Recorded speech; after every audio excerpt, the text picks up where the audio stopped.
Good afternoon and welcome back to Trade Talks. I'm your host, Jill Malandrino, Global Markets Reporter at Nasdaq. We've been coming to you live from the Quinnipiac Game Forum in the heart of New York City. Joining me for this segment is Reggie Brown. He's the godfather of ETFs. Thank you very much for joining me. Well, thanks, Jill. On the show today, it's kind of cool having you on. So ETFs, 25 years old in the U.S. They've grown to over $4 trillion of assets under management. That's correct.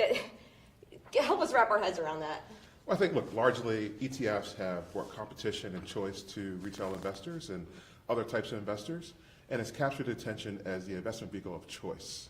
And so what we're seeing is that because of regulatory tailwinds and because of fee compression and because of just the march of just passive investing, ETFs have totally rocked the marketplace and has brought competition to active managers and mutual funds. All right, and so what are the trends that are driving the use of ETFs for investors? I think largely it's access to fixed income, access to smart beta strategies. ETFs are getting more complex in structure, and so delivering returns that investors are finding appealing. Right, and so you mentioned mutual funds and hedge funds. Do you think the clock is ticking on that business? I do, actually. ETF AUM has eclipsed the assets under management of hedge funds. I think we have $1 trillion more, and I think what you're seeing is that because of just how investors are going internally managed and looking for low fee vehicles to use, hedge funds are being displaced by ETFs. It's almost like ETFs are the new stock picking. You know, I think, look, it's a tool, you know, and it's a way to express your views around asset allocation efficiently.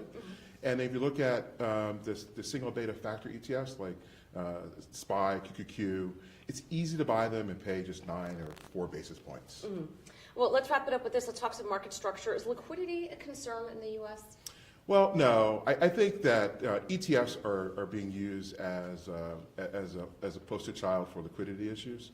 I think largely it comes down to there's market makers like me in the marketplace that offer liquidity, and because that ETF liquidity is fragmented across many different venues, a lot of people are concerned about it.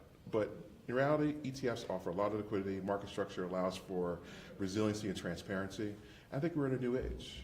Well, thank you very much for joining us today. Well, thanks so much, Joe. I appreciate it. And thank you for joining me throughout the day at the Game Forum. I'm Jill Malandrino, Global Markets Reporter at Nasdaq.